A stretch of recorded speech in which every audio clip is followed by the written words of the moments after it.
Selamat malam, selamat datang di sesi weekend sharing pada komunitas Indo Networkers.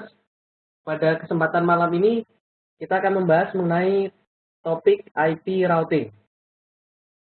Dengan saya, Muhammad Aditya Hananto, atau biasa dipanggil Adit.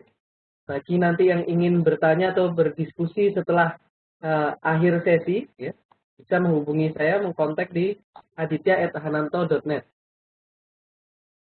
Agenda kita pada malam ini adalah kita akan membahas mengenai IP routing, static routing dan dynamic routing, serta distance vector dan link state.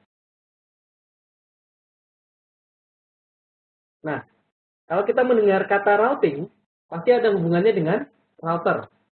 Jadi kalau routing itu adalah fungsinya, kalau router adalah perangkat yang melakukan fungsi routing. Ya, router sama seperti switch, bahkan sama seperti PC kita, ada CPU-nya, ada motherboard, kemudian ada memori RAM dan ROM. Kemudian router mempunyai banyak interface, ya, di mana tiap interface mempunyai IP address yang berbeda-beda. Kemudian kita bisa mengakses router menggunakan konsol. Ya, ini biasanya kita gunakan pada saat pertama kali mengkonfigur router. Kemudian kita juga bisa mengakses router menggunakan network. Nah, fungsi dari router utamanya itu adalah meneruskan paket berdasarkan routing table. Jadi kalau pada switch, itu tugas utamanya adalah meneruskan frame berdasarkan MAC address table. Jadi kita lihat di sini perbedaan utamanya adalah di jenis tablenya. Kalau switch menggunakan MAC address table, sedangkan pada router menggunakan routing table. Nah, ini adalah contoh dari isi routing table. Kolom yang pertama adalah jenis routingnya. Jadi informasi menuju tujuan didapatkan dari mana. Nah, itu adalah kolom yang pertama. Kemudian kolom yang kedua berisi prefix atau network tujuan. Kemudian kolom berikutnya ini adalah administrative distance, diikuti dengan metric, dan yang terakhir adalah next hop, menuju tujuan lewat mana. Nah, jadi ketika router melihat IP address tujuan ada di dalam routing table, maka router bisa meneruskan paket ke tujuan. Tapi kalau misalkan tujuan tidak tercantum di routing table, maka router akan mengedrop paket tersebut. Jadi berbeda dengan switch. Seperti yang kita bahas kemarin, ketika switch menerima frame dan dia tidak tahu tujuan MAC address ada di mana, maka switch akan melakukan flooding. Tapi kalau router tidak, dia nggak tahu tujuan ada di mana, maka paketnya akan di-drop.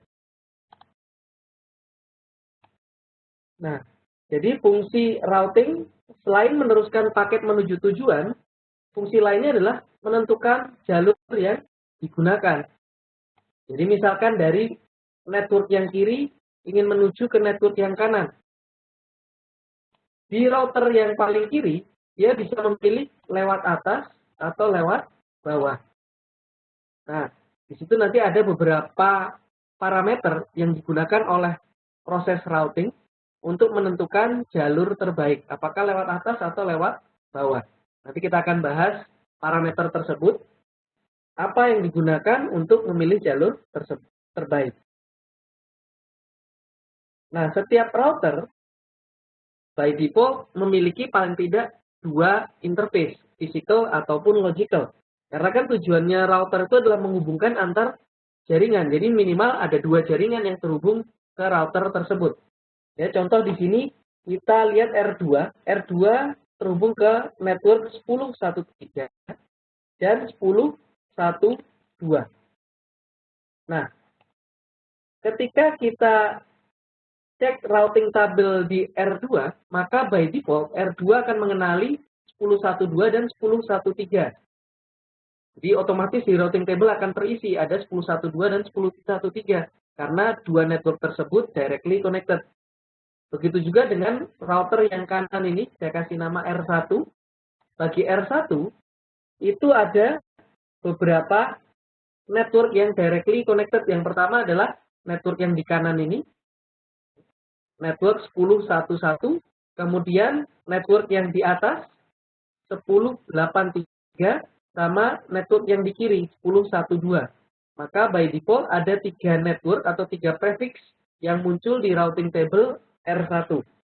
Nah, R1 by default tidak tahu prefix atau network di belakang router lain. Contoh di sini adalah 10.1.3. R1 nggak tahu. Maka dia harus belajar bagaimana menuju ke 10.1.3. Nah, jadi kita nanti akan menemukan beberapa cara untuk menuju ke 10.1.3. Ya, salah satunya yang paling mudah adalah cara statik. Yang akan pertama kita bahas. Jadi menuju 10.1.3 lewat R2. Nah, ini dia harus dimasukkan ke dalam R1. Tidak bisa otomatis. Berbeda dengan network yang directly connected. Nah, jadi di dalam routing table itu ada beberapa jenis entry nanti. Yang pertama adalah directly connected yang sudah kita bahas barusan, yaitu semua prefix, semua network yang terhubung langsung di interface router. Ya, kita tidak perlu memasukkan komen apapun. Router sudah mengenali network tersebut, asalkan network interface-nya sudah up dan punya IP address. Kemudian yang kedua adalah static routing. Static routing kita harus masukkan secara manual. Dimasukkan secara manual menuju prefix sekian, tujuannya kemudian lewat mana. Nah, itu kita masukkan secara manual. Cara ketiga adalah dynamic routing. Kalau dynamic routing, antar router itu akan saling bertukar informasi. Jadi routernya itu ngobrol nanti. Router A ngasih tahu router sebelahnya, saya punya network sekian. Kemudian cara keempat adalah default route. Default route itu kita tidak mendefinisikan secara eksplisit menuju tujuan lewat mana. Nah, ini kita hanya bilang kemana saja itu lewat default gateway sekian. Ini mirip seperti kalau komputer kita mau connect ke internet. Komputer kita biasanya punya satu koneksi saja, misalkan lewat WiFi atau lewat LAN, kabel. Nah, kita punya default gateway. Jadi kita masukkan default gateway-nya IP-nya X. Jadi menuju kemanapun, mau ke Google, mau ke Yahoo, mau kemanapun, lempar aja ke IP X tersebut. Ya, X tersebut adalah IP dari gateway atau router. Nanti kita akan bahas static, default route, dan dynamic. Pada slide sebelumnya kita sudah membahas directly connected traffic. Nah, cara kerja router itu kan tugasnya tadi meneruskan paket menuju tujuan. Ya. Maka yang pasti dia harus tahu alamat tujuan. Jadi paket ini mau menuju kemana. Yang kedua, dia harus belajar menuju tujuan itu lewat mana aja. Ya, dia bisa belajar dengan cara statik, artinya adminnya yang menginput secara manual, atau dia bisa menggunakan cara dynamic. Jadi dia akan ngobrol sama router lain, ya, menuju network tertentu lewat mana. Kemudian bisa jadi menuju tujuan, jalurnya lebih dari satu. Dia harus tulis dulu. Menuju tujuan itu bisa lewat mana aja. Dan langkah berikutnya, dia menggunakan algoritma tertentu, dia pilih jalur terbaik menuju tujuan. Dan yang terakhir, dia harus maintain. Misalkan jalur terbaiknya atau jalur utamanya itu ternyata saat ini down. Maka dia harus mencari alternatif yang lain. Ada nggak jalur alternatif menuju tujuan? Nah, kita lihat di sini router yang paling kiri. Untuk prefix 10.1.20.20 itu by default sudah muncul di routing table. Jadi dia sudah muncul di routing table karena directly connected. Kemudian kalau menuju 172.16 yang ada di kanan, maka router tersebut harus belajar, ya. Yang paling mudah adalah cara statik. Jadi routing protokol itu untuk yang dynamic, kalau statik yang manual. Jadi kalau routing protokol itu adalah protokol untuk menentukan jalur menuju tujuan, ya, secara otomatis. Tapi kalau routed protokol itu adalah protokol yang membungkus paket yang mau dikirim, yaitu yang kita gunakan sehari-hari umumnya adalah protokol IP kalau di layer 3. Nah, jadi seperti dibahas di awal tadi, static route adalah metode routing yang dilakukan secara manual. Menuju tujuan lewat mana, itu diinput secara manual. Kemudian dynamic routing itu menggunakan sebuah protokol namanya routing protokol. Routing protokol itu akan bekerja secara otomatis untuk menentukan jalur terbaik. Nah, kita bahas dulu yang pertama adalah static route. Di sini ada network 172.16. Ini disebut sebagai stub network. Kenapa stub network? Itu adalah jaringan buntu. Ya, kalau mau keluar pilihannya cuma satu. Ya. Dia paling mentok, paling ujung. Kemudian ada router A. Di belakang router A ada banyak network, ya, cloud. Kemudian ini adalah IP point to point antara router A dan router B. Nah, kita masukkan secara manual bagaimana caranya dari router A menuju ke 172.16.10. Nah, begitu juga dengan B. Kalau dari A sudah tahu menuju 172.16.1, tidak otomatis B tahu menuju belakangnya A. Di B ini harus dimasukkan juga static route, menuju prefix yang ada di belakang A lewat mana. Jadi static route itu satu arah.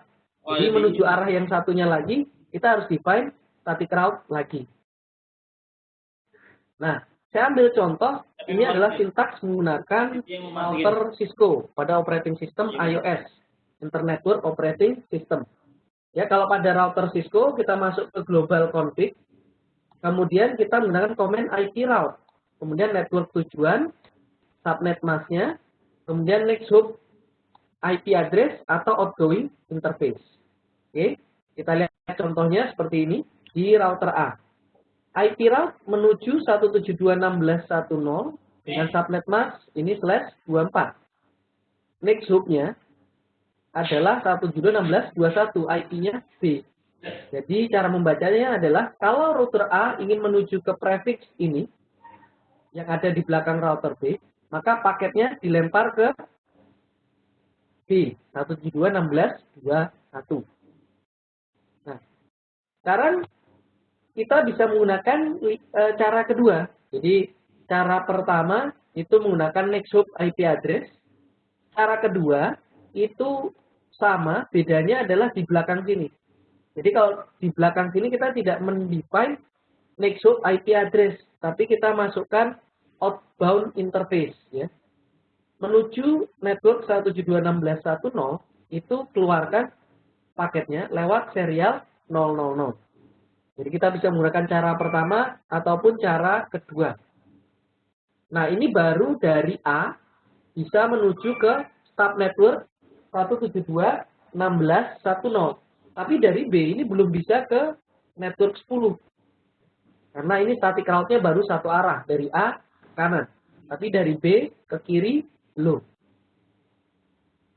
Nah, sekarang kita menggunakan default route di sisi router B. Apa itu default route?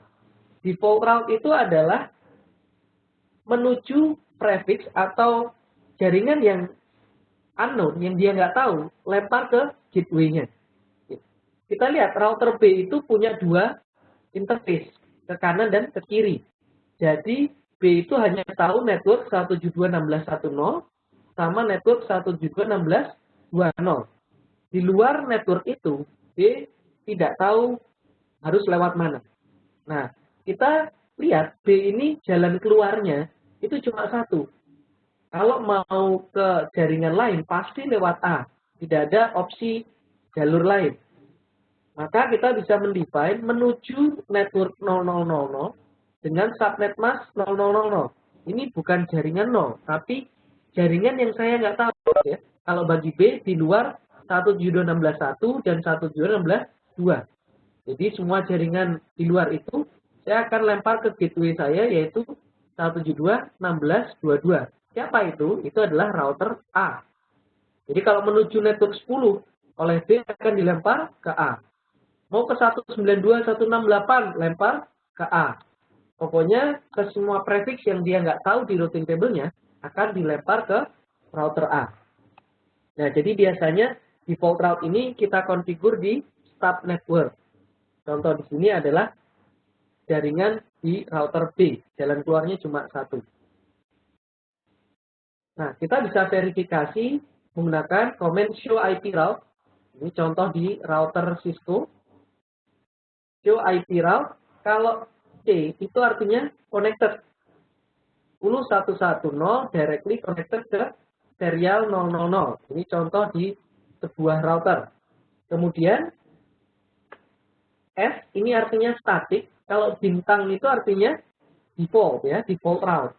Menuju any prefix ya, yang saya nggak tahu, lempar ke serial 0.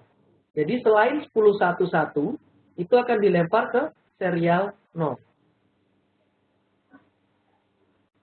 Baik, itu topik mengenai overview IP routing dan static routing. Jadi sejauh ini kita sudah membahas mengenai 3 jenis entry di routing table. Yang pertama adalah directly connected, kemudian yang kedua adalah static route, yang ketiga adalah default route. Nah, sekarang yang terakhir adalah routing entry berasal dari dynamic routing, ya, menggunakan routing protokol. Nah, apa itu routing protokol? Routing protokol adalah protokol yang digunakan oleh router untuk menentukan jalur terbaik dan untuk memaintain routing table. Jadi sebuah router itu bisa komunikasi dengan router lain menggunakan routing protokol untuk menentukan jalur terbaik. Nah, setelah jalur terbaik tersebut terpilih, misalkan dari router yang paling kiri sudah memilih untuk lewat atas menuju jaringan yang kanan, maka router tersebut bisa meneruskan routed protokol. Routed protokol yang banyak kita gunakan adalah IP. Jadi semua paket-paket dibungkus dengan IP header, kemudian diteruskan oleh router menuju tujuan.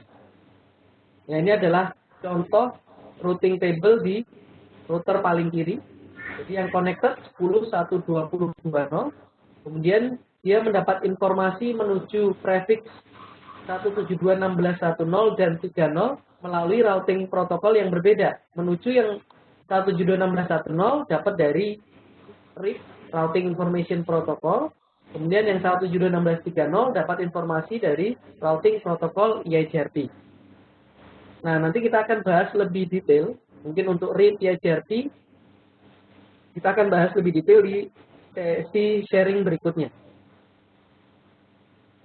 Nah, di dalam jaringan kita akan menemui istilah namanya AS atau Autonomous System. Nah, apa itu Autonomous System? Autonomous System itu adalah sekumpulan jaringan yang dikelola oleh satu pihak. Jadi dalam satu AS itu ada banyak sekali network dan banyak sekali router. Nah, antar AS itu dibedakan dengan nomor. Ya. Nomornya itu kalau yang format lama nilainya antara 1 sampai 65535 ya. Nah, jadi panjangnya ini 16 bit. Sekitar 65.000 autonomous system. Ya, tapi sekarang sudah ada penomoran baru 32 bit. Jadi 1 sampai 4,2 miliar. Jadi sudah diperbanyak dari 16 bit menjadi 32 bit. Tapi tidak semua router support penomoran AS number sampai 4,2 miliar. Ya. Masih banyak router yang support penomoran AS number sampai 65.000 saja. Ya, tidak sampai 4,2 miliar, masih 16 bit. Nah, biasanya siapa yang mengelola satu autonomous system ini? Ya, biasanya large enterprise atau large ISP, ya ISP besar atau perusahaan-perusahaan besar. Mereka biasanya mempunyai autonomous system sendiri. Nah, autonomous system itu seperti IP address, ada yang private, ada yang public. Kalau yang private itu tidak berlaku di internet. Kalau public, itulah AS number yang digunakan di internet. Nah, jadi kalau perangkat-perangkat yang terhubung di internet itu pasti menggunakan AS number public. Ya, misalkan server-server Google yang bisa diakses dari internet, itu pasti masuk ke dalam AS number yang public. Nah, berapa saja nomor AS private dan AS public? Kalau AS private itu nomornya 64512 sampai terakhir ya. Yang terakhir itu ini. Nah, kalau yang publik berapa? Ya udah sisanya yang 1 sampai 64511. Nah, sekarang apa hubungannya dengan routing? Nah, hubungannya seperti ini. Di dalam satu AS kan tadi saya katakan ada banyak network ya. Ada banyak router. Maka perlu berkomunikasi antar router itu ngasih tahu prefix yang dimiliki. Nah, kalau antar router di dalam satu AS itu menggunakan IGP, Interior Gateway Protocol, yaitu routing protokol di dalam satu autonomous system. Jadi router ini ngasih tahu ke router ini, saya punya prefix sekian. Ngasih tahu router lagi sebelahnya, saya punya network sekian. Nah, itu pakai IGP karena mereka masih satu AS. Nah, tapi kalau beda AS, contohnya router yang AS 100, ngasih tahu ke AS 200. Woi, AS 200, saya punya 5000 network nih. Networknya ini. Nah, kalau beda AS, itu menggunakan Exterior Gateway Protocol. Jadi kalau Exterior Gateway Protocol digunakan antar AS. Jadi bedanya interior sama Exterior Gateway Protocol adalah kalau interior adalah routing protokol di dalam satu AS, sedangkan kalau antar AS menggunakan Exterior Gateway Protocol.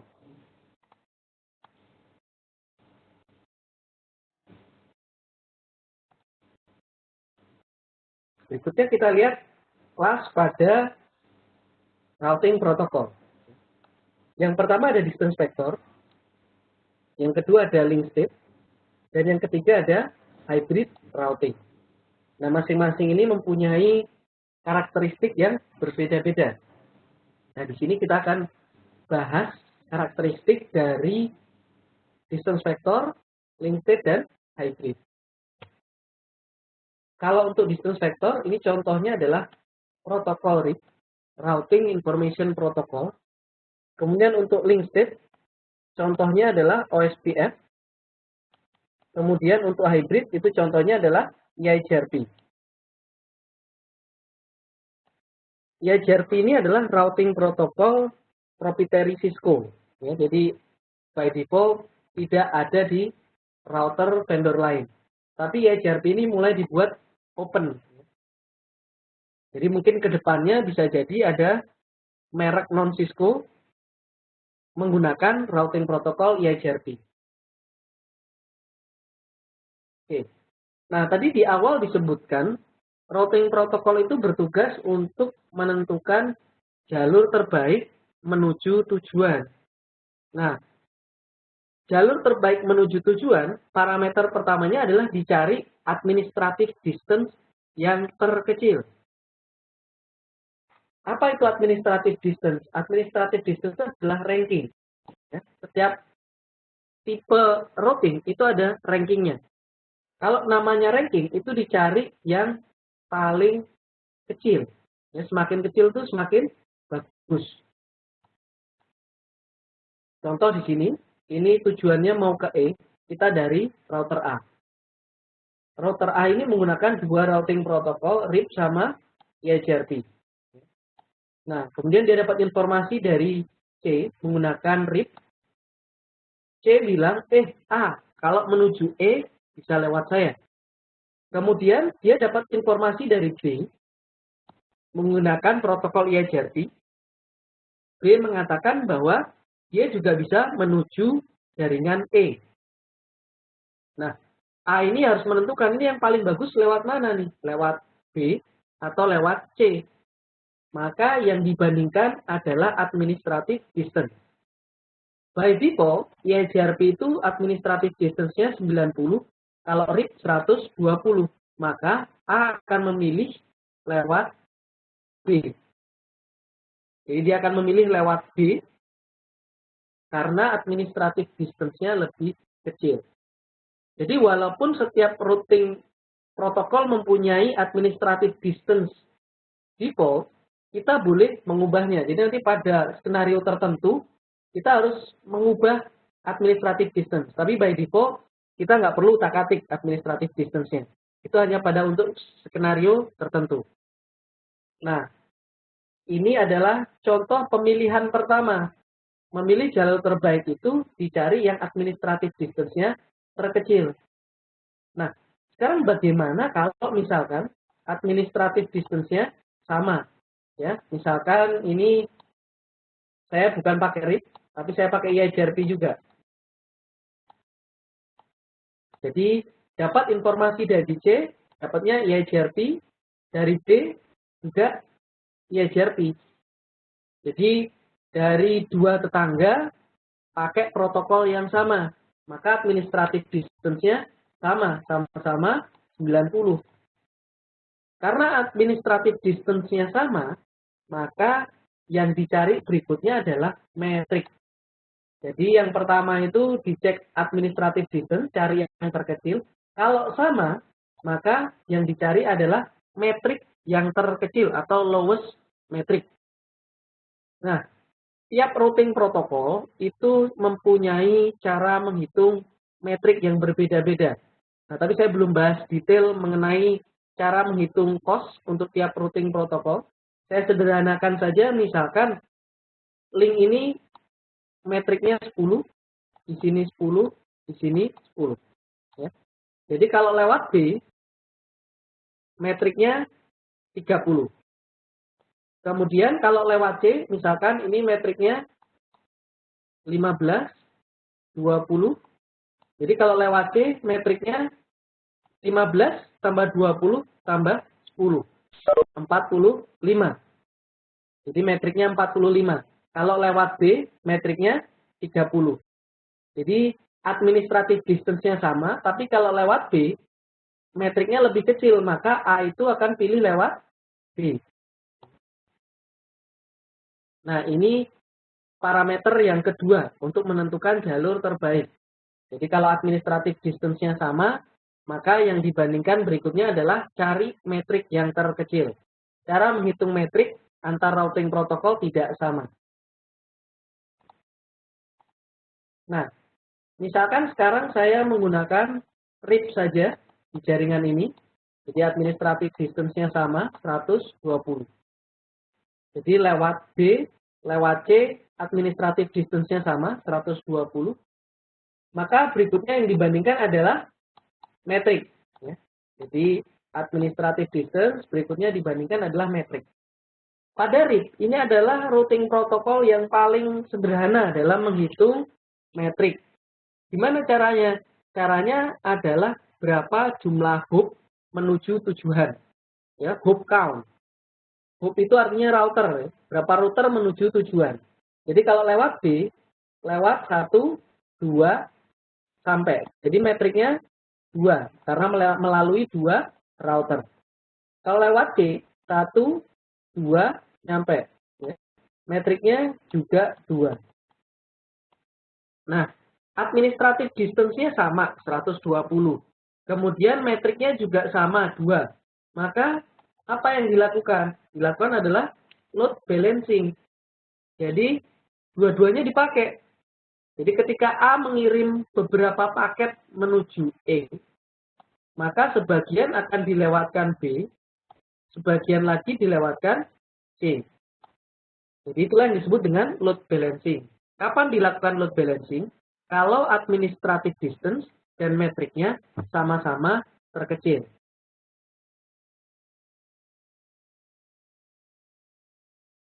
Routing protokol, tadi kita sudah lihat ada beberapa jenis ya. Ada interior gateway protokol dan exterior gateway protokol. Jadi kalau interior 1 AS, eksterior beda AS. Kemudian ada beberapa jenis kelas, distance vector, state, dan hybrid. Nah, berikutnya, routing protokol juga dibedakan berdasarkan cara mengirim update, yaitu classful routing protokol dan classless routing protokol. Nah, perbedaannya itu sederhana. Classful, ketika mengirim update, itu tidak membawa informasi subnet mask. Jadi ketika ngasih tahu ke router lain mengenai sebuah prefix, itu subnet masknya nggak dikasih tahu. Jadi ini adalah metode routing protokol yang lama. Jadi dulu itu ceritanya bandwidth terbatas. Jadi supaya menghemat besarnya routing update, ya informasi routing kepada tetangganya itu nggak bawa subnet mask. Jadi hanya bawa prefix, misalkan saya punya network 10.110, tapi subnet masknya tidak diberitahukan kepada tetangganya. Nah, contoh dari classful routing protocol ini adalah RIP dan IGRP. Ini semuanya masuk kelas distance vector. Nah, kalau classless, ya tinggal kebalikannya. Kalau classless itu ketika mengirim update, membawa informasi subnet mask. Oke, kita lihat contohnya seperti ini. Kita lihat contoh pada classful routing protocol. Ini router A, kemudian router B, sama router C. Router A itu mengirim update kepada B. Dia ngasih tahu, saya punya network 10.110. Jadi di dalam routing update, dia hanya bilang saya punya 10.110. Nggak pakai subnet mask. Diterima oleh B. Kemudian oleh B dimasukkan ke dalam routing table-nya. 10.110 lewat A. Nah, subnet mask-nya ini kan tidak diberikan oleh A. Tapi di routing table itu harus tercantum subnet mask. Nggak boleh prefix tanpa subnet mask. Itu nggak boleh. Nah, jadi B itu mengisi berdasarkan subnet mask interface penerima update. Jadi kan yang terima update interface ini. Ya, interface yang sebelah kiri. Nah, interface kiri ini subnet mask-nya /24. Maka 10.110 yang diterima itu pakai /24. Jadi /24 ini bukan dari A, tapi berdasarkan subnet mask interface penerima, ya, receiving interface. Jadi menggunakan asumsi, bukan berdasarkan update dari A.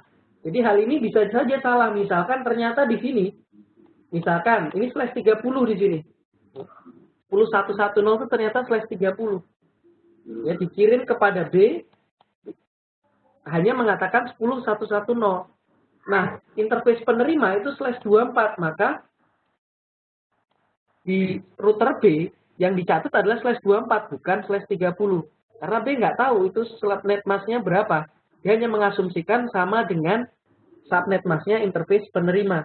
Nah, disinilah kekurangan classful routing protocol. Karena nggak bawa subnet mask, si penerima itu hanya menggunakan asumsi, ya, berdasarkan interface penerima. Jadi kalau misalkan kita punya subnet mask yang beda-beda, jangan gunakan classful routing protocol. Nah, karena sekarang jaringan kita sudah besar, ya, sudah kompleks, dan subnet mask itu kemungkinan berbeda-beda, sebaiknya jangan menggunakan classful routing protocol.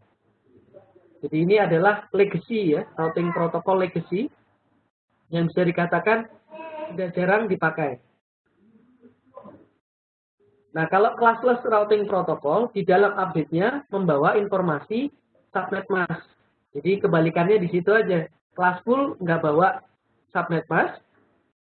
Kalau classless membawa informasi subnet mask. Nah, ini adalah contoh routing protocol yang menggunakan classless routing protocol. Jadi yang dihafal cukup yang classful aja. Classful RIP versi 1 sama IGRP. Maka di luar itu semuanya adalah classless.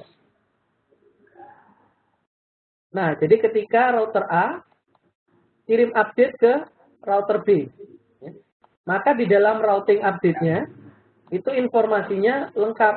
Saya punya prefix 10.110/24. Ya. Jadi nanti di routing table-nya B, ini RT routing table, itu dia akan mencatat 10.110/24 lewat A. Jadi /24 ini bukan menggunakan asumsi berdasarkan interface penerima, bukan, tapi dari pengirim routing update. Contoh di sini adalah A. Jadi kalau misalkan ini adalah /30 misalkan, maka di dalam update-nya itu dicantumkan /30. Jadi di routing table B tidak akan salah, di sini /30. Jadi dalam prakteknya inilah routing protokol yang kita pakai, yaitu classless routing protocol, yaitu routing protokol yang membawa informasi subnet mask di dalam update-nya. Nanti informasi routing update-nya akan diteruskan lagi ke router kanannya ya, router C. Yang dibawa oleh router B di dalam update-nya kepada C itu adalah 10.220/24 dan 10.110 dengan subnet mask-nya. Jadi tadi kita sudah membahas mengenai IGP, kemudian ya interior gateway protocol dan exterior gateway protocol. Untuk membedakan interior dan eksterior itu hanya dilihat AS-nya sama atau beda, dan exterior gateway protocol itu satu-satunya yang dipakai sekarang adalah BGP. Jadi selain BGP masuk interior gateway protocol. Berikutnya tadi kita bahas classful dan classless. Nah sekarang kita akan masuk ke jenis kelas di routing protocol, yaitu yang pertama distance vector. Setelah itu nanti kita akan lihat link state dan hybrid. Nah distance vector. Jadi kalau distance itu jarak kan, seberapa jauh dari saya menuju tujuan dan menuju tujuan ke arah mana. Itu makanya namanya distance vector. Jadi yang dilihat adalah jaraknya dan ke arah mana. Nah, pada distance vector, ciri khas yang utama itu adalah setiap router mengirim periodic update. Ya. Jadi isi routing table-nya itu secara periodik diinformasikan atau diberikan kepada tetangganya. Contoh di sini saya punya router A, ini ada isi routing table-nya, ya, berisi beberapa prefix. Oleh router A diberikan kepada router B. Sama B itu dibaca, kemudian dimasukkan ke dalam routing table-nya. Kemudian router B membalas dengan memberikan routing table-nya kepada A. Kemudian B meneruskan routing table-nya A dan B. Jadi routing table A dan B itu dijadikan satu. Kemudian diberikan kepada C dan seterusnya. Jadi prosesnya seperti itu. Jadi dari A ngasih routing table-nya kepada B. B masukkan ke routing table-nya dan dia berikan routing table B kepada A. Dan berantai terus ke C, D, dan seterusnya. Jadi ciri yang utama adalah periodic update. Ini walaupun nggak ada apa-apa, jadi jaringan stabil nih. Di distance vector itu secara rajin ya, periodik kirim routing update. Nah, distance vector itu contohnya adalah RIP, Routing Information Protocol. Tadi sempat saya singgung di awal bahwa RIP itu menghitung metrik berdasarkan hop count, jumlah router menuju tujuan. Nah, kita lihat di sini, kita punya 3 router A, B, C. Semuanya sudah mengetahui prefix yang ada di router lain. Jadi A itu sudah tahu prefix di belakangnya B sama C. Begitu juga B tahu prefix di belakang A dan C. Nah, ini disebut sebagai kondisi convergence. Jadi kalau router-router sudah saling kirim routing update, mereka sudah tahu prefix di belakang masing-masing. Jadi routing table-nya lengkap, itu disebut sebagai convergence. Nah, kita lihat bagi router A, 10.1 dan 10.2, ini metriknya 0. Kenapa 0? Karena directly connected. Dia tidak perlu melalui router lain menuju prefix tersebut. Nah, kalau menuju ke 10.3, yang ada di belakang B, metriknya 1. Ya, karena melalui satu router baru nyampe ke 10.3. Berikutnya adalah 10.4, itu metriknya 2, karena melewati B, kemudian ke C, baru sampai ke tujuan 10.4. Begitu juga dengan router B, untuk prefix yang directly connected, metriknya 0. Sedangkan prefix lain itu ada nilai metriknya. Kalau mau ke 10.1, metriknya 1, kemudian mau ke 10.4, metriknya juga 1 ya, melewati satu router.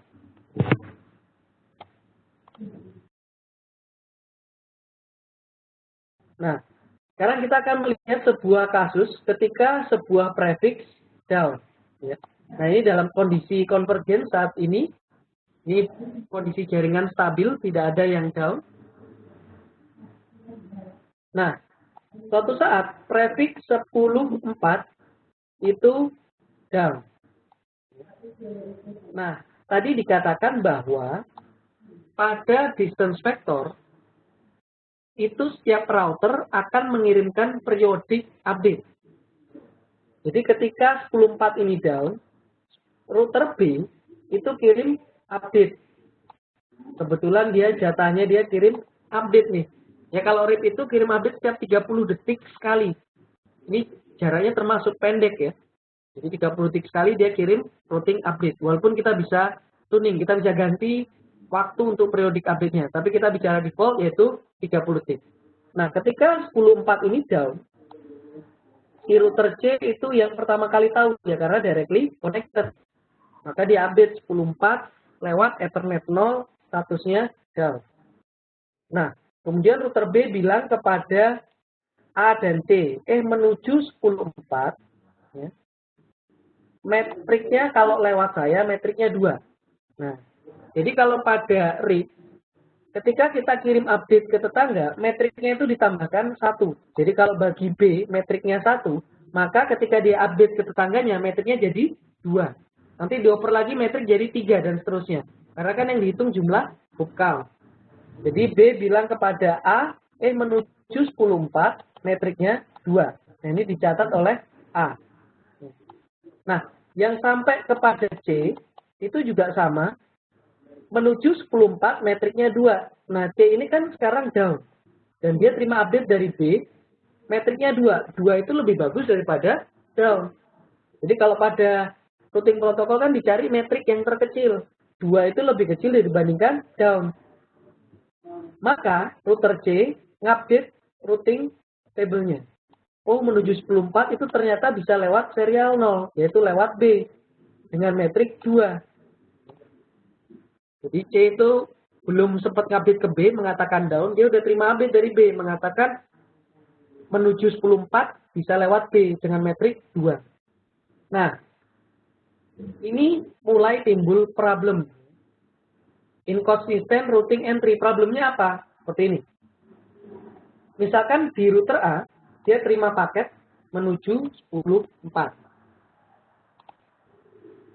Nah, router A ini akan ngecek routing table-nya. Menuju 10.4 itu lewat serial 0. Ya, lewat B. Dilemparlah ke B. Sampai di B, dia baca lagi menuju 10.4 lewat serial 1 ke C. Nah, sampai di C, menuju 10.4 di routing table-nya lewat serial 0. Lewat B, jadi balik lagi ke B. Di B, balikan lagi ke C. C, balikan lagi ke B, dan seterusnya. Ini yang disebut sebagai routing loop. Jadi paketnya itu muter aja. Balik lagi dari B ke C, C balik lagi ke B, dan seterusnya. Ya, paketnya itu akan di-drop setelah time to leak-nya habis. Ya. Tapi paketnya akan muter-muter dulu sebelum time to leak-nya habis. Nah, kenapa hal ini terjadi?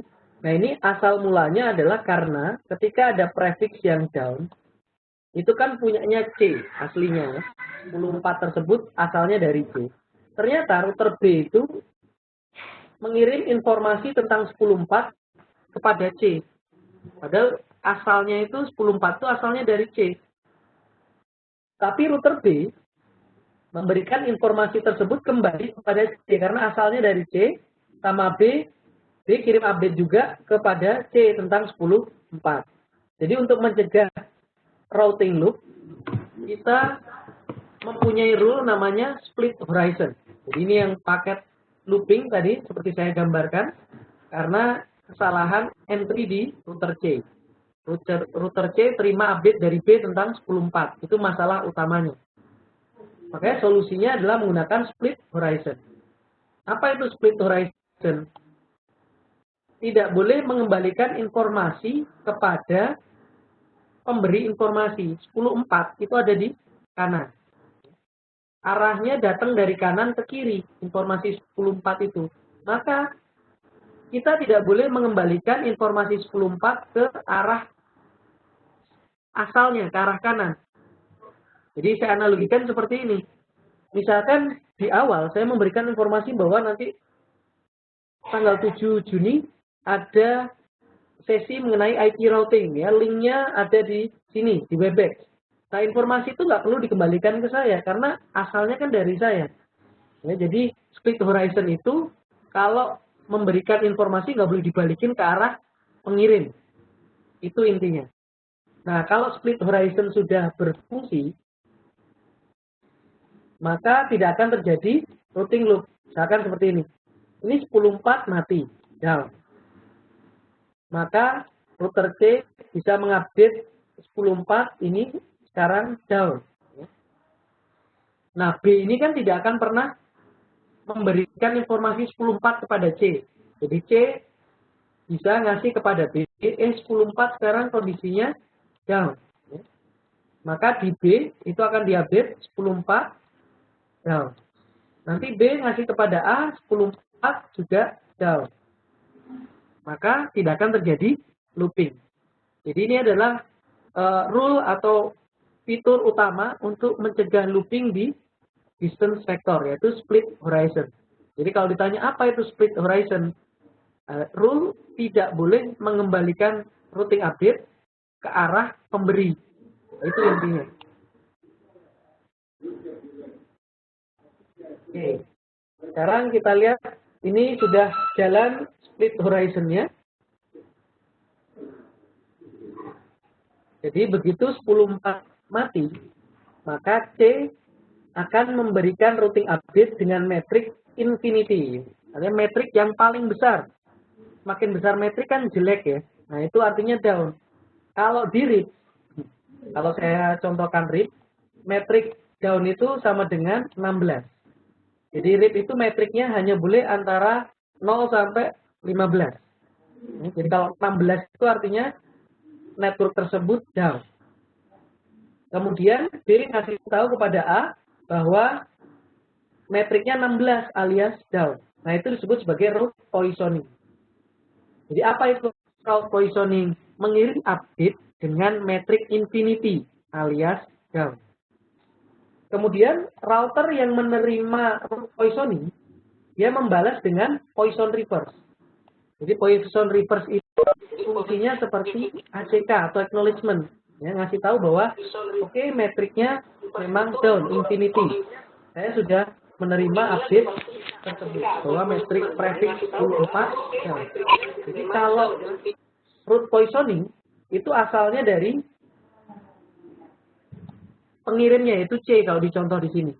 Ya, jadi asalnya dari C. Kalau poison reverse, setiap router yang menerima route poisoning, dia mereply dengan poison reverse. Nah, apakah ini melanggar split horizon? Kok informasinya balik lagi ke kanan? Tidak ya. Memang melanggar split horizon, tapi metriknya infinity. Jadi hanya semacam konfirmasi bahwa oke, saya sudah tahu bahwa metriknya itu infinity, metriknya down. Jadi ada pertama tadi split horizon, tidak boleh mengembalikan informasi. Kemudian route poisoning, informasi tentang prefix yang down, metriknya infinity. Kemudian di-reply dengan poison reverse, metriknya infinity juga. Ya, semacam konfirmasi bahwa dia sudah tahu metrik prefixnya down. Nah, jadi ini adalah cara kerja pada distance vector untuk mencegah routing loop. Jadi kalau routing loop, solusi utamanya itu adalah split horizon. Kalau switching loop, solusi utamanya adalah spanning tree protocol.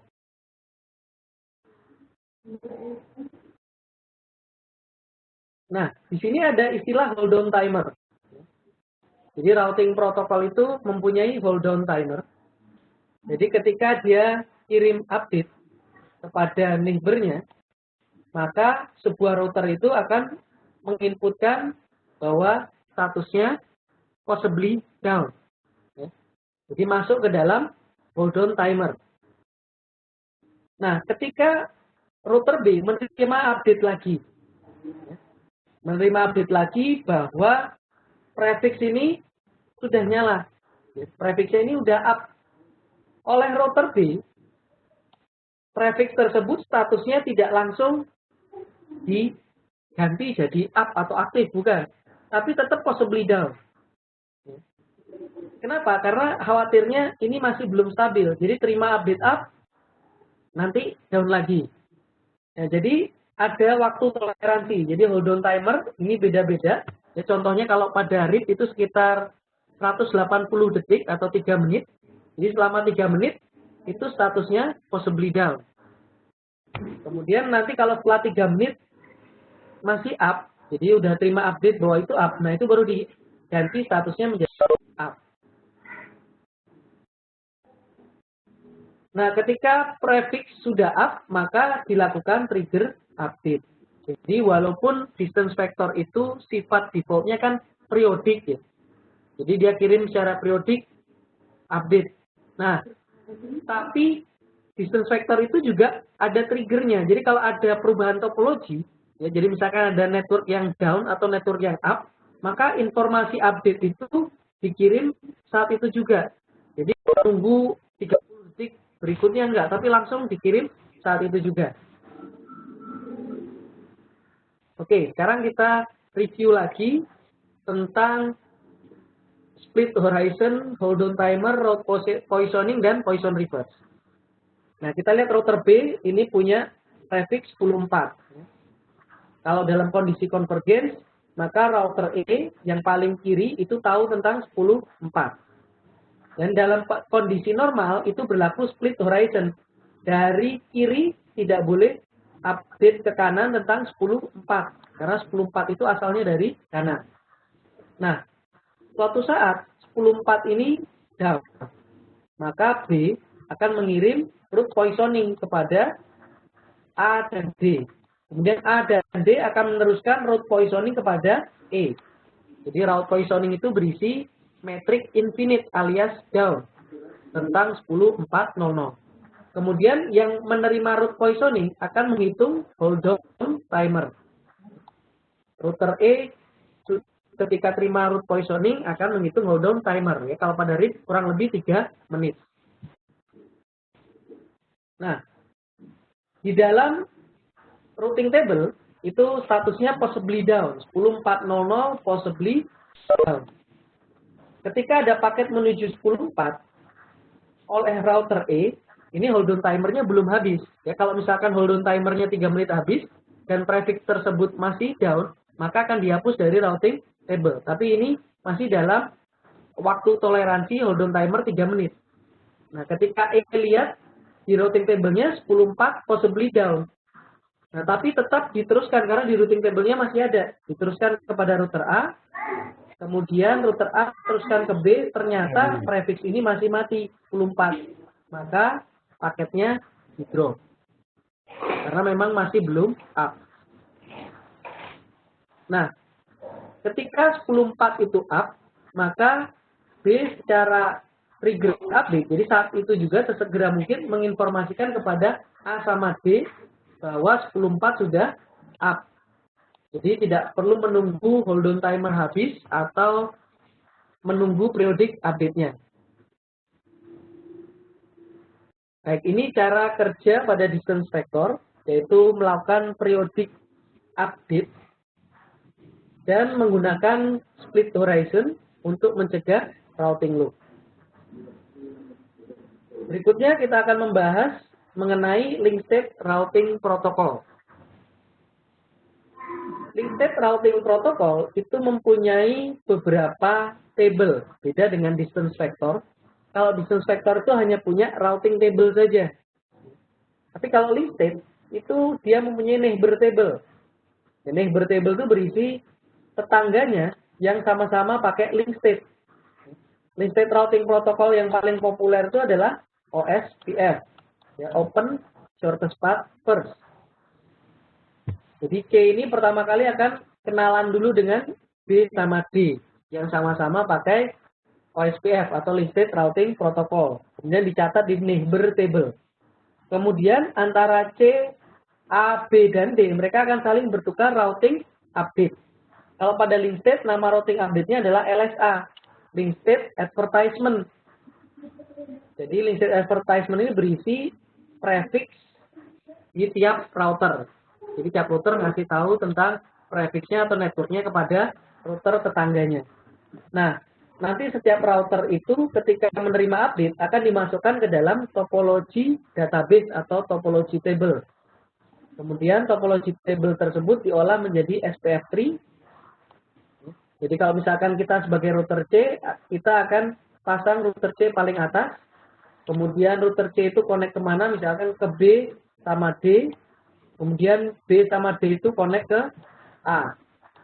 Kemudian A itu connect ke mana? Nah ini bentuk tree-nya itu seperti ini. Nah bentuk tree ini nanti akan sama seperti topologi di realnya. Jadi karena C itu dapat update dari tetangganya, dia akan runut. Saya connect ke siapa? Ke B sama D. Kemudian B sama D connect ke siapa? Nah itu dirunut sehingga mendapatkan SPF tree seperti real topology. Kemudian nanti dipilih jalur terbaik menuju tujuan, dimasukkan ke dalam routing table. Jadi nanti C menuju A, itu nanti dia akan lihat paling bagus lewat B atau lewat D. Berdasarkan metrik terkecil. Nah, kalau pada RIP, menghitung metrik berdasarkan hop count atau jumlah router yang dilalui. Tapi kalau pada OSPF itu berdasarkan bandwidth. Semakin besar bandwidthnya, maka cost-nya semakin kecil, ya semakin bagus metriknya. Nah, kalau pada OSPF ini sama seperti RIP, adalah IGP, Interior Gateway Protocol. Jadi bekerja di dalam satu autonomous system. Nah, pada OSPF itu ada desain secara hierarki. Jadi hierarkinya itu ada dua level, yaitu ada area backbone, disebut sebagai area 0, sisanya adalah reguler area. Kalau backbone area itu sudah pasti area 0. Kalau reguler area non-backbone, itu areanya boleh antara 1 sampai 4,2 miliar. Jadi di dalam satu AS, satu autonomous system, itu maksimum 4,2 miliar area. Tapi bukan berarti kita pakai semua bikin 4,2 miliar, itu hanya maksimumnya aja. Biasanya hanya puluhan atau ratusan kalau di large enterprise atau ISP, tidak sampai jutaan atau miliaran area. Nah, router-router yang ada di area 0 itu disebut sebagai backbone router. Jadi kalau router yang ada di area 0 itu disebut sebagai backbone router. Nah, kalau router yang menghubungkan antar area ini disebut sebagai ABR. Area Border Router. ABR itu cirinya punya kaki di area backbone dan area non-backbone. Contohnya area 0 dan 1. Kemudian yang kanan ini area 0 dan 2. Nah, kalau router yang masuk ke non-backbone area itu disebut sebagai internal router. Contohnya router yang paling kiri bawah sama kanan bawah itu disebut sebagai internal router. Nah, kalau router yang connect ke AS lain, jadi ini misalkan connect ke AS lain, AS1, misalkan ini AS2, kalau connect ke AS lain itu disebut sebagai ASBR, Autonomous System Boundary Router. Autonomous System Boundary Router ASBR ini boleh di area mana saja, boleh di area 1, boleh di area 0, ya, bebas. ASBR ini biasanya menggunakan dua routing protokol. Misalkan keluar ini pakai BGP, kemudian ke internalnya menggunakan OSPF. Nah, ini adalah contoh topologi. Kita mempunyai 4 router. Nah, misalkan kita sebagai router C. Nah, cara kerjanya bagaimana ini link state routing protocol? Nah, yang pertama, router C ini akan mengirim yang namanya hello paket. Jadi ngirim hello paket. Isinya apa? Secara sederhana isinya gini. Saya adalah router C, saya pakai OSPF. Kemudian router-router yang directly connected, A, B, sama D, itu mengirim hello paket juga kepada C. Jadi nanti C akan menyimpan di neighbor table atau table tetangga. Saya punya tetangga A, kemudian B sama B. Jadi dia tahu neighbor-nya itu siapa aja berdasarkan hello paket yang diterima. Nah, hello paket ini tidak di forward ke belakangnya. Contoh, router C ngasih hello paket kepada B.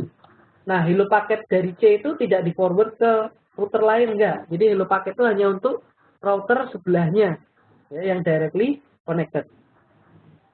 Kemudian setelah kita punya neighbor, berikutnya setiap router itu mengenerate LSA, ya, link state advertisement, alias routing update-nya OSPF. Misalkan C ini punya network Boston 192.168.33. Nah, itu dikirim ke semua tetangganya. Woi neighbor, saya punya 192.168.33 nih. Jadi tetangga-tetangganya itu tahu bahwa C punya 192.168.33. Dan LSA ini akan di forward ke router berikutnya. Jadi misalkan B terima dari C tentang 192.168.33. Maka B ini akan forward ke belakangnya, ya, kalau ada neighbor yang lain. Nah, jadi kalau hello paket hanya berhenti di connected neighbor, tapi kalau LSA itu akan disebarkan ke router-router lain, diteruskan. Nah, nanti router C itu akan terima LSA dari router-router lain, terima dari A, LSA-nya A, terima LSA-nya B, sama terima LSA-nya D. Jadi semua LSA ini berisi prefix dari tiap router. Nah, LSA tersebut dimasukkan ke dalam topologi table. Jadi bisa dikatakan topologi table ini adalah table yang paling lengkap. Menuju tiap tujuan lewat mana, itu ada di topologi table. Tapi belum dipilah-pilah mana jalur yang bagus, yang metriknya kecil, mana jalur yang kurang bagus, yang metriknya besar. Intinya dimasukin dulu aja ke topologi table. Nah, setelah memasukkan semua LSA ke dalam topologi table, berikutnya C akan membuat SPF tree, ya, shortest path first tree.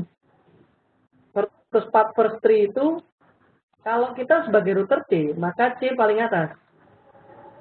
Kemudian dia akan mengecek LSA-nya. Saya ini connect ke siapa aja ya neighbor-nya? Oh, saya punya neighbor A, B, D, sama network Boston. Nah, seperti ini. Berikutnya, A, dicek LSA-nya A. Berikutnya dicek LSA A. A itu connect kemana aja? Oh, ternyata A itu connect ke B, sama ke New York. Kemudian B itu connect kemana aja? B ke D, kemudian ke San Francisco.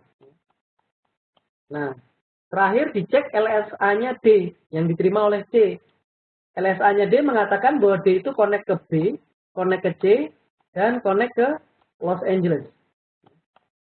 Nah, jadi berdasarkan semua LSA yang kita terima, kita bisa tahu router A itu connect kemana aja, router B connect kemana aja, dan router D connect kemana aja.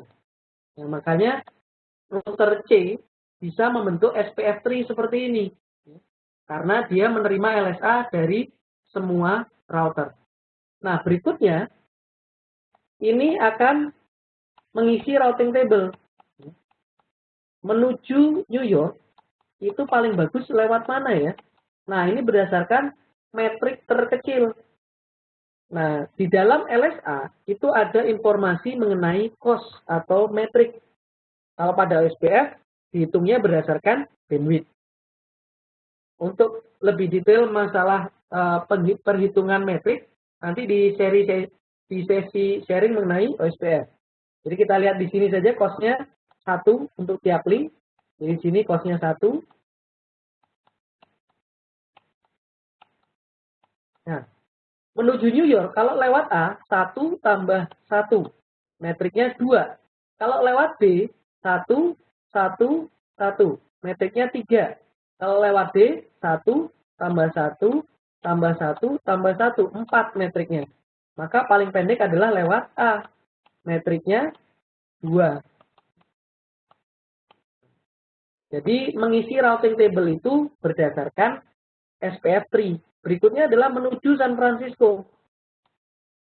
Paling pendek lewat B. Metriknya 2 juga. Sama seperti lewat New York. Kemudian menuju Los Angeles.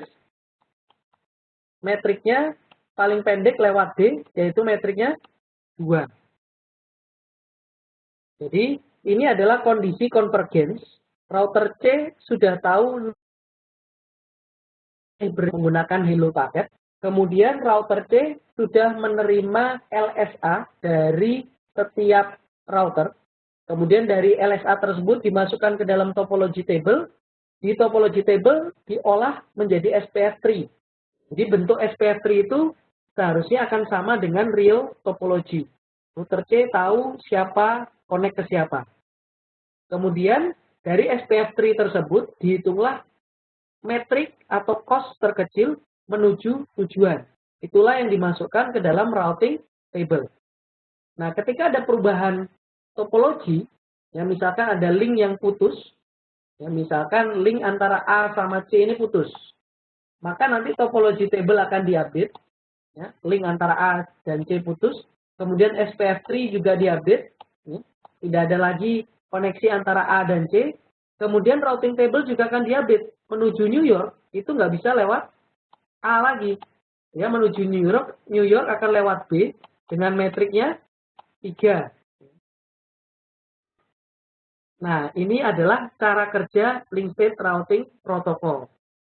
Perbedaan dengan distance vector adalah pada link state tidak periodic update. Jadi dia akan mengirim update kalau ada sesuatu aja. Ada network yang up, ada network yang down, baru dia kirim update. Jadi lebih efisien. Kemudian yang kedua, keuntungannya adalah pada link state, sebuah router itu tahu tentang topologi. Jadi dia tahu sebuah prefix itu ada di mana, itu dia tahu. Sehingga dalam mengambil keputusan untuk menentukan jalur terbaik itu lebih akurat dibandingkan distance vector. Nah, kita lihat kesimpulannya, ya keuntungan dan kekurangan dari link state routing protocol. Keuntungan yang pertama adalah fast convergence. Pada link state routing protocol itu sifatnya trigger update. Jadi ketika ada sesuatu langsung dikirim update-nya dan update-nya itu efisien. Contoh begini. Sebuah router itu misalkan punya 10 network di routing table-nya. Nah, itu ada satu network yang down, hanya satu saja. Maka update-nya itu hanya berisi network satu ini aja. Dia nggak perlu ngasih seluruh isi routing table-nya. Jadi routing update-nya kan lebih kecil. Dan routing update yang kecil ini akan di-forward ke semua router. Ini berbeda dengan pada distance vector. Distance vector itu kalau kirim update, itu seluruh isi routing table-nya. Jadi routing table isinya banyak, itu seluruh isi routing table diberikan kepada tetangganya. Walaupun mungkin yang mengalami masalah hanya satu atau dua network saja. Kemudian pada link state routing protocol kecil terjadi kemungkinan routing loop. Ya, kenapa? Karena router itu mendapat semua informasi LSA, jadi tahu topologi. Kemudian desain jaringannya hierarki. Ya.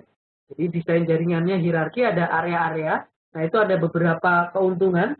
Salah satunya adalah ketika terjadi instability, ya, nggak stabil di satu area, itu tidak akan mempengaruhi area yang lain. Nah, tapi ada kekurangan pada link state dibandingkan distance vector. Pada link state, ya, CPU dan memori yang digunakan akan lebih besar dibandingkan distance vector. Kenapa? Distance vector itu hanya punya routing table. Tapi kalau link state itu punya adjacency atau neighbor table, topology table, sama forwarding atau routing table. Kemudian algoritma SPF atau algoritma Dijkstra itu menggunakan CPU lebih berat dibandingkan distance vector. Kalau distance vector kan proses menghitungnya sederhana. Kata tetangganya metriknya 2, ya udah pakai metriknya 2. Dia nggak banyak ngitung lagi. Tapi kalau pada link state, itu dia akan ngitung, dia bikin SPF tree, kemudian tiap link dihitung jalur terbaiknya. Kemudian konfigurasinya bisa lebih kompleks ya, karena lebih banyak yang bisa dituning. Makanya kalau link state ini banyak digunakan di jaringan yang besar seperti large enterprise atau ISP. Jadi kalau kita ingin kerja di ISP, ada dua knowledge utama yang perlu kita kuasai, yaitu interior gateway protocol, biasanya OSPF, sama exterior gateway protocol BGP ya, untuk routing antar autonomous system. Baik, itu adalah topik terakhir kita. Jadi tadi kita sudah membahas mengenai IP routing. Jadi apa itu routing? Yaitu meneruskan paket berdasarkan routing table. Kemudian setiap router bisa menggunakan static routing atau dynamic routing. Kalau static sesuai namanya kita harus masukkan secara manual, sedangkan kalau dynamic routing kita menggunakan routing protokol. Routing protokol mereka bekerja secara otomatis, kita hanya perlu aktifkan di awal. Kemudian di routing protokol itu ada beberapa jenis. Yang pertama IGP sama EGP, interior gateway protocol dan exterior gateway protocol. Bedanya adalah kalau yang interior ini bekerja di dalam satu AS, kalau exterior gateway protocol itu bekerja antar autonomous system. Cara menghafalkannya gampang, exterior itu hanya BGP. Jadi selain BGP, masuk interior. Kemudian ada classful. Classful dan lawannya classless. Ya. Kalau classful, tidak membawa informasi subnet mask. Jadi kalau kirim update nggak ada subnet masknya. Kalau classless, ketika mengirim update, itu ada subnet masknya. Jadi lebih akurat yang classless. Classful contohnya cuma 2, RIP versi 1 sama IGRP. Sisanya yang lain classless. Kemudian berikutnya ada distance vector. Distance vector itu contohnya adalah RIP dan IGRP. Distance vector ini ciri utamanya adalah mengirim routing table secara periodik. Pada distance vector untuk mencegah routing loop menggunakan split horizon. Kemudian hanya ada satu table pada distance vector, yaitu routing table saja. Contoh dari distance vector, RIP dan IGRP.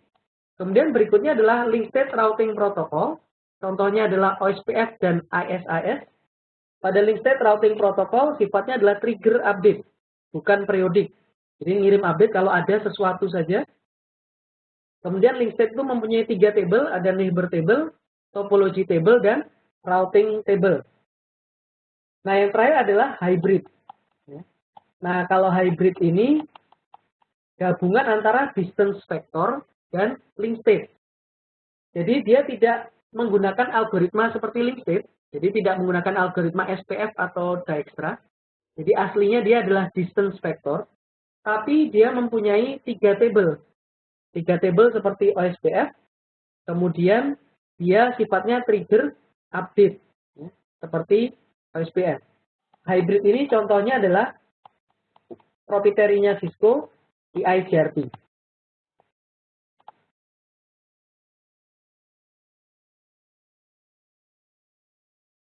Terima kasih bagi yang telah join di sesi sharing pada kesempatan kali ini. Sampai berjumpa lagi di topik yang lain.